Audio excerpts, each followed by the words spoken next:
Excuse me.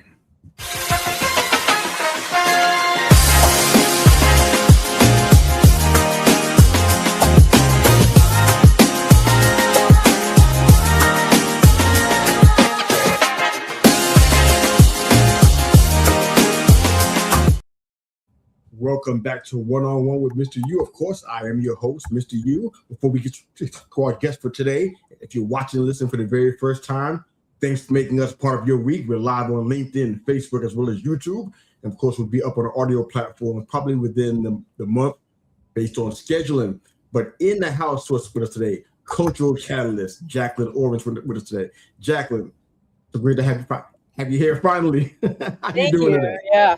Bit of a whirlwind getting here with you right now, but I'm happy. Yeah, it is. I know it's some tech stuff, but we're going to figure it out. But so glad you're here, and we're going to put some time in to kind of hear from you. So let's do that straight away. So one of the things you were talking about was being a cultural catalyst. I want to get into that, but first, give me a snippet of your background, where you're from, how'd you get from there to here, and then we'll get into your work. Go ahead. Cool. So my name is Jaclyn Orent. I am the CEO, co-founder, and systems architect of the Cultural Catalyst Network. This body of work has been the manifestation of about a decade's worth of transformation, both personally and professionally, and ultimately led me to apply to grad school with a very specific thesis in connecting consciousness to systemic change. And in doing so, I got to be directed to two different researchers, one by the name of Dr. Benjamin Hardy, who's an organizational psychologist and has written famous books like Who Not How, The Gain is the Gap, and 10x is easier than 2x, and most recently, The Science of Scaling. Yeah. And I also got to meet Dr. Richard Boyatzis, who spent 60 years studying change. How does change actually happen from the individual to the organization to the community level? And I got to realize that the research that I was trying to prove already existed. So I actually ended up letting go of grad school and founding the Cultural Catalyst Network with my co-founder and life partner, Tracy. So here we are after a decade of learning how to transform myself, transform leaders, turning into measurable results. And one of the things that I know I wanted to talk to you about that was particularly interesting to your audience was, how do you create exponential results? How do you create things and outcomes for people that are way beyond what the imagination could ever imagine? And that's part of actually how we create a new culture and a new society, is from dreaming and imagining into things that haven't been created yet, and actually having the courage and the audacity to go for it. I love it. I love it. So when you and I talked, and it was a very, very interesting conversation. When you and I talked, you mentioned, or you asked me, was I a cultural catalyst? Which I thought was like, I've been asked a lot of questions. I've been interviewing for a bit now, been in coaching and mentoring spaces, all kind of circles. That question has never been asked to me in my very, very long life of living. So I'm like, wow. So explain to us, for our listeners and viewers, Jaclyn, what a cultural catalyst is and how it's significant in 2026. Go ahead. Well, so first of all, I wanted to talk, and let's take a step back to like, why are we having this conversation right now? Okay. I just watched Die Over CEO last night, and he brought on a Pulitzer Prize winning historian that was talking about the rise and falls of empires. And I know I talked to you about this initially. Same work as Ray Dalio, but a different lens of why is there so much change happening right now? Why is this thing completely crazy? Everyone's fighting. The world seems like it's ending. The value of the dollar is complete crap. The house that I used to be able to buy in the 90s is now I have to be a millionaire to be able to buy that house. Things are just kind of off kilter. And when we actually take a step back from a historical lens, we get to see that what's happening now has actually happened before. And when we look at it from a macro lens, we actually get to see, wait, I don't actually have to react to these circumstances of how the culture is responding. I actually get to be part of the solution and to get to create the new culture that I want to see here, because the systems that are currently in place, like what was put in place after World War II, was the consensus of what happened and the reorganization of the world powers at that time. So we have a lot of legacy architecture in place at a government level for sure, right? Like, why are we, like, the paper that we still have to do is so outdated. That's just a physical example of an outdated system on a government lens. And there are people like yourself who are speaking words of empowerment, new ways of being, new ways of doing things that add to life instead of take away from life. And being a cultural catalyst is some level of leading from power, which is life-giving, and not leading from force, which is life-taking, and making sure that whatever we are doing with our life is actually whole-serving and not just self-serving. And that's part of what we're needing to remember as a species right now, is our physical environment is going havoc, right? Like tornadoes and huge wildfires and droughts. Like these are things that have happened that have literally are an indicator of the change that's happening in our history right now. And we can all, I think, agree that something needs to change. And so cultural catalyst is that you are someone who believes that our societal culture needs to change, and you want to be part of the solution, not part of the problem. I love it. I love it. It's just one problem. And I think I had to pause for a second to think about it, because from our conversation, there were a lot of things you mentioned that I know are touchy points for you, things you want to see, things you want to break through. But what's one problem you would personally or professionally love to solve, if you can pinpoint just one? Yeah. So, I mean, on a personal level, one of the gifts that I embody is leadership from a place of service. So leadership from a place of altruism. And altruism, are you familiar with that term? I am, of course. So what does that mean to you? Altruism? Yeah. Well, from the standpoint that I've seen it, it's essentially generosity. Mm-hmm. It's a level of giving to others of yourself, of what you have, and just to see someone else who may not have it as good, mm-hmm. have it a little bit better. So totally. That's my view. Yes, so you're right. Altruism is another word for generosity. And I often think of the metaphor of like, when we have our cup overfloweth, then we can giveth, right? There's that statement, of course. Okay. And at the same time, that we can actually learn to give from an overfloweth place without necessarily having our definition of what enough means. And so part of what I'm here to show is that we can actually lead from this place of giving. Because right now, the way that we build our businesses, the way that we provide value often comes from this place of unconscious taking, of I don't have enough. Okay. Yeah, I don't have enough. I need more for myself. And we see that with millionaires and billionaires, that they keep needing to get more and more and more, right? That is not where we create a new culture from. We need to create a culture of we have enough, I have enough, I am enough, and therefore you can have enough too. And so that's part of what I'm here to embody is leadership from a place of altruism, of leadership from a place of service. So when you say unconscious taking, help me out with a little bit, but I don't want to lose the listeners and viewers that are joining us. So when you say unconscious taking, what do you mean by that? So, I mean, I'll use myself as a specific example. I am 100% Ashkenazi Jewish by blood. And I've gotten to deal with some of the genetic baggage that's come with being a Jew. And a lot of that has to do with being in slavery multiple times and being taken from, and we study this stuff and we like call it ceremonies and we celebrate like getting out of slavery in Egypt. But in reality, my people have had a history of being taken from and enslaved. And so for me, I was trying to get things from people in a way that was actually taking from them instead of actually giving to them. And it wasn't my fault by any means. It was just leftover residue from being taken advantage of in prior generations that has literally been passed down through my genetics. And so that's a specific example that I actually had to go back into that, ironically, around the time of Passover, and actually go free myself like I freed my people. What I've noticed and what I've been taught from my mentors is my job is to actually just give freely.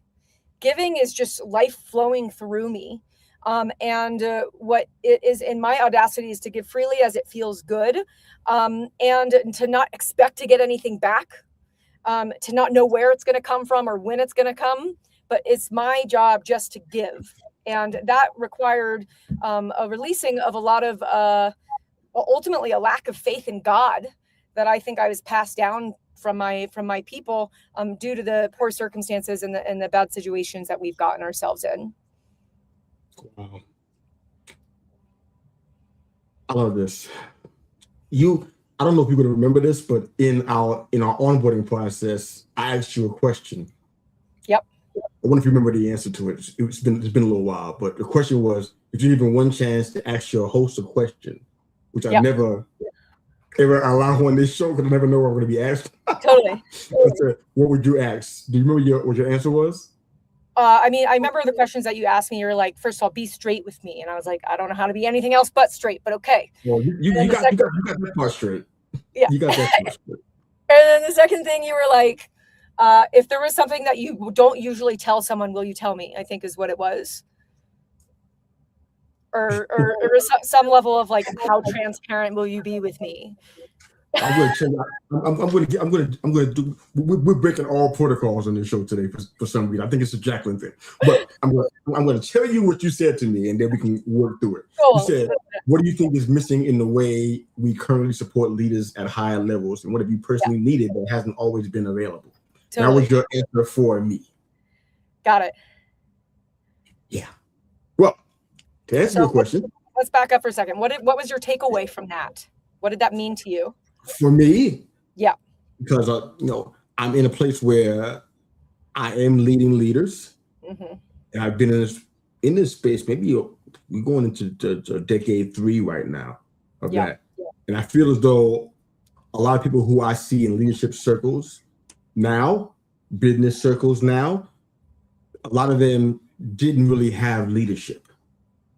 They felt compelled to be the change they wanted to see, but they really didn't have all of the requisite tools to kind of piece it together. I'm not saying duct tape and bubble gum, but they're piecing it together, trying to just figure it out along the way. But they just realized, like yourself, that there was a mission embedded inside of you, and you wanted to make this thing happen, and you didn't want to wait and try to figure things out or wait for all the right pieces to come into place. Yeah. So that's kind of how I felt about that response. So when I first met you the first time, your takeaway was the finding of the inner meaning and purpose within to be able to figure out whatever it is that needed to happen to be able to do here what you're here to do. Honestly, Jaclyn, I think where I was going with that was when people, we can see this in leadership all over the place. I just happen to just see it in spiritual circles and business circles that I run in. People feel as though, you know what, I have the capacity to lead, but they haven't been led. I think that's challenging to be a leader and haven't been led. I mean, what are you going to pull? What are you going to pull from? Yeah. There's a sense, and this is a general statement. I'm going to let you get back to the rest of our interview, but there's a general thought to me that people feel as though, you know what, I can bypass the growth process, the servant leader process, the schooling, I don't mean college now. I'm not talking about that. Yeah. But the schooling, the training, the kind of emotional growth, that emotional intelligence that's required to really be an effective leader. That part is missing. People try to skip it and say, you know what? I got a website. I read this book, this one book. I got this skill set. I can go and lead. It's like, wow, there's a growth. Because if you're not a leader that has grown, how are you going to grow leaders? It's going to be 100%. A hot mess. So, I mean, I think about this a lot because I have a lot of conversations with leaders and even a neuroscientist yesterday, and what it takes to be able to lead through adversity.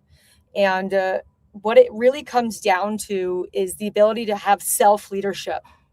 Are you the one who's able to control your consciousness? Who is the one who's leading your life? Is it you consciously doing it? Or are you reacting? Are you doing it based off preconditioned patterns and beliefs? And I know when I hear what you just said, it actually brought me to a story that's quite interesting. I know I told you I fasted on water for 36 days a decade ago, and I went through, and I asked for help afterwards, which led me to go through an immersive wilderness therapy process in which I also thought I was a leader right out the bat. And then I got humbled by the therapist who was like, you actually need to learn to lead by example. And so for the next many months while I was in that circumstance, what I did was I led by example by doing the thing until I actually had the opportunity to get voted into leadership. Okay. And then I got voted into leadership. And then I actually had the authority to lead in that environment. And that was the first time that I realized that leadership really starts with the self and how you show up and how you model what you're doing. And ultimately, that's like my main principle of leadership. It's you have to lead by example. And when you look at the levels of leadership, which is John Maxwell's work, oftentimes people are given a position of leadership just as a position, but people don't necessarily follow you yet. And that's just step one. Step two of leadership is people will follow you because of your relationships, Step 3 of leadership is they'll follow you because of your results. Step 4, people will follow you because of your development of them. And step 5 is people will follow you because of who you are and who you've become specifically. All of this requires you to develop your character. And what I think you're speaking to, I think is really important, is the unavoidable task of really being able to develop your character, which I call boot camp. Like, that's the step 1 of leadership, is like, can you develop a rock solid character so no matter what it is that life brings you, that you can still be in integrity with yourself and be able to act and move consciously. So you have to understand you're going to make mistakes, which is part of leadership. And part of leadership is also being able to listen to the feedback that's being given to you, whether you like it or not, and be able to accept the things that you don't want to accept, and be able to accept the things that you don't want to change, and to be able to accept reality, whatever it is that life gives you, so that you can find the sense of inner peace. That's the ultimate flex. And that's the conversation I had with a neuroscientist yesterday, was, can you find inner peace regardless of your external circumstances? Because if you can't, you're not going to be able to lead with clarity. So that's step 1, is to be able to develop that inner sense of self-mastery that can only be done through repetition itself. That makes sense. In your leadership experience, I'm not quite sure how many years we're talking about, but in your leadership experience, what's one of the biggest things that you figured out about yourself that was like, wow, I need to work on this. This is not well. This is not good. What was that thing? I mean, there's been so many things. The person that you're talking to didn't start this way. So I often describe there's a person before the fast and after the fast. And even recently, my father was like, who's this person on the phone? She just is a different person, right? And that's because I've been actively changing myself. And that's the biggest thing. It's having the willingness to be able to accept the things I don't want to accept, and to love myself no matter what it is that I find. And the biggest thing that I know in the last couple of years, which is really big for people who are like scientists and like analytical oriented, is the limitations of the human mind. Okay. Arrogance. And what is arrogance? Arrogance is you thinking you know, okay? Or in this mindset of I know best, right? I am the best. We know someone who does that a lot. I am the best. I am the greatest, right?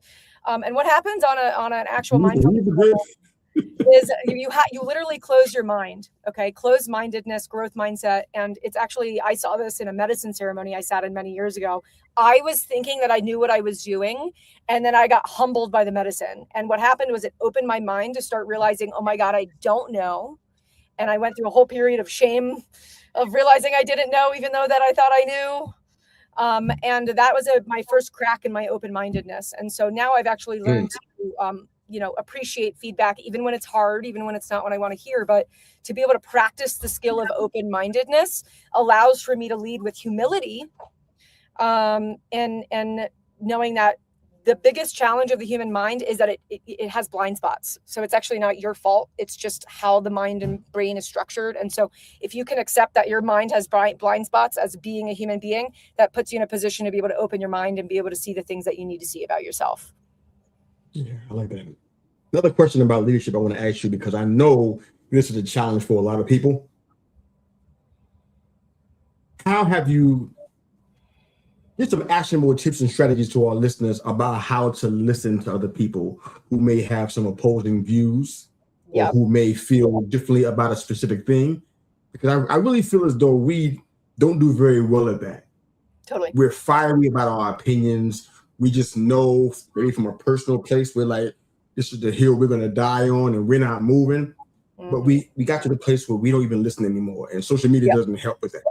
Totally. We just talk at people. Like right now in the comment section, there's so many, this anti-Israelite comments in the comment. I'm not even putting them on the screen because it's not even worth putting them on the screen. But the point is that people are going back and forth with each other, and there's no discourse. There's just yammering and clapping back at each other.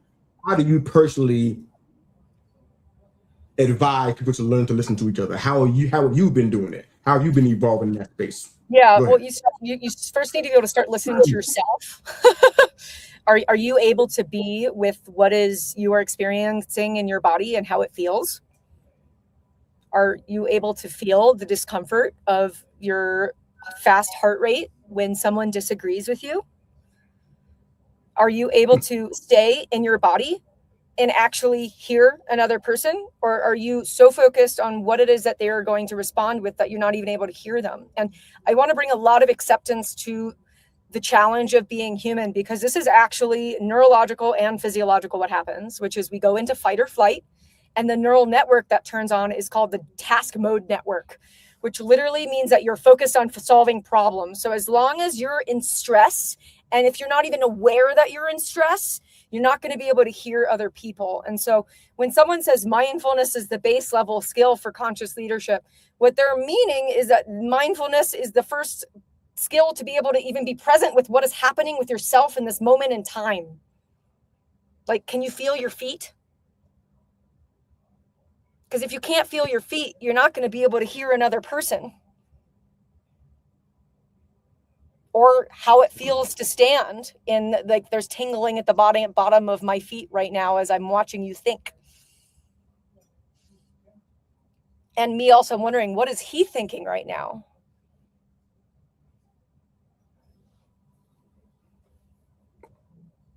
We got time for a couple more questions. I'm going to try to see if I can get them into the time we have left. One of the things that I always try to guard against when people come on our show, sometimes there's people who come and it's their agenda. They don't care about me as a host or what we're doing or what we're trying to accomplish, who our audience is. Honestly, sometimes I really feel like they don't really care. But I do, so I kind of enforce what I believe needs to happen because I'm captain of this ship. Yep. But when people come on, it feels like sometimes I think our listeners and viewers want to know, you know what, how have you changed? How have you grown? Because they give out advice and they're giving out actionable tips and strategies, which I asked for, but we really get to see the transparent side of how they've grown, how they've evolved as a person when they made mistakes, when they fell down and they got back up, dust themselves off and became better in certain areas. What would you say, Jaclyn, is one area where you are right now the least aligned with your values, but you want to change that?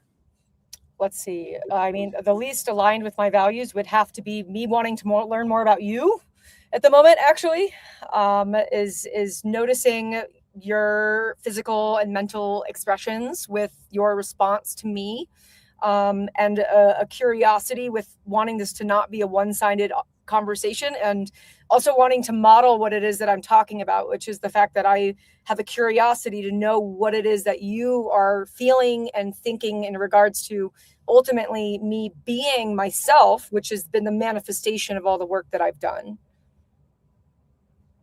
Well, you're doing that. You've been transparent and open, and that's all I can really ask for from a guest. So I definitely appreciate that. Because for me, you know, if you can do that, I believe that's what resonates with viewers and listeners. So definitely appreciate that stuff there.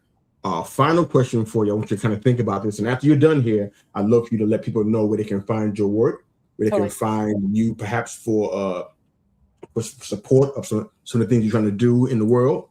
You can do that after you answer this question for me. At the end of the day, before this interview is over, what do you want people to know about you as a person? You, not just what you're doing, your work-wise, because you're going to answer that in the second part of that. But what do you want people to know about you as a person as they watch this episode? So the biggest thing that I want people to know about me is what is it that they experienced during listening to me that changed things. So what I'm always curious about and where I'm at in my journey is realizing that me just being here is actually enough to create change for people. And so for people who are listening to this and having some insights or some curiosities or some question marks or just straight up disagreements or judgments, right? Like, this is all really valuable information. And I know that that's part of my job. Part of my job is to actually start catalyzing that change. And so whatever it is that comes up for you in listening to this, I want you to take at least one action off of it. Just do something with one of the insights or one of the reflections that you got from hearing from me, because I know that I'm not exactly someone that is within the box at all. Like, I've spent the last decade getting outside the box and becoming more of who I am. And the biggest gift that I can be for people is just to be myself. I love it. Let folks know where they can find your work, Jaclyn, where they can find you. Great. So the best place that you can find my work and learn more about me and what we are working on with the Cultural Catalyst Network is culturalcatalyst.network.com. It is not the one based in the EU. It's the one based in Colorado. We're in the process of branding that right now. But what we are is a peer network for individuals who identify as cultural catalysts. And we come together to resource share, to problem solve, to have belonging, and to actually change the world together. So if you identify as a cultural catalyst and you want to get involved with being part of the solution instead of the problem, we've got a place for you. Thank you so much for being a part of our show, Jaclyn. You are fantastic. Thank you for enlightening us on what a cultural catalyst is. There's a lot of work to be done, and you're doing a lot of it out there. So thank you again for being on our show and being so transparent and sharing your story with us. I really appreciate it. Yeah, thanks so much for having me. My pleasure. For those of you who are watching and listening for the very first time, thanks for making us part of your week. Jaclyn told you where you would be able to find her and her work. And of course, we'll also be in the show notes as well. But thanks again.